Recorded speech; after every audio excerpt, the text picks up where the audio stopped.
رب العالمين في كتابه الكريم يقول إن الله يأمر بالعدل والإحسان. ليش العدل ما يكفي؟ لا، العدل هو أن فلان إذا سلم عليك ترد عليه السلام، إذا عزمك تعزمه، إذا ساعدك تساعده. زين منو اللي يبادر إلى الخير؟ والله فلان ما سلم علي، أنا ما أجاوبه. فلان ما عزمني، على شنو أعزمه؟ فلان ما احترمني، على شنو أحترمه؟ فلان ما ساعدني، على شنو أساعده؟ شنو هذا معناه؟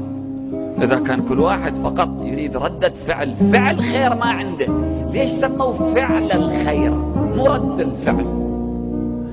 إذا أنت بادرت في السلام على زميلك وقلت له السلام عليكم فلك 99 حسنة، وإذا قال لك عليكم السلام له حسنة واحدة. ليش؟ لأن سبق فضلك عليه. نحن نحتاج إلى الإحسان. إن الله يأمر بالعدل والإحسان. الأخلاق في المجتمع إخواني، مثل ما أنت تجيب باب وتريد أن هذا الباب تثبته في الجدار، كون باب لا يكفي، كون هناك جدار لا يكفي، لابد في الشيء اللي يلصق بعضه ببعض، يلصق الباب بالجدار، بدون هذا ما يصير.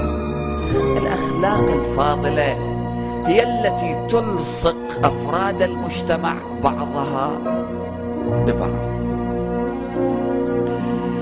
الأخلاق هي جوهر الديانات، يعني شيئين جوهر الديانات: المعرفة، أو إذا صح هذا التعبير عمل المعرفة ومعرفة العمل. هذه جوهر الديانات: معرفة الله، الإيمان بالله، الخوف من الله، الرغبة في ثواب الله. إذا رأيت أنك يمكن أن تخسر تقول مو مهم، أخسر هنا أنا بس ما أخسر آخرتي، أربح الثواب وإن خسرت، لكن ما كذبت. هذه من جهة. ومن جهة ثانية أخلاق: إنما بعثت لأتمم مكارم الأخلاق. لا يوضع في ميزان العبد المؤمن يوم القيامة أفضل من حسن خلق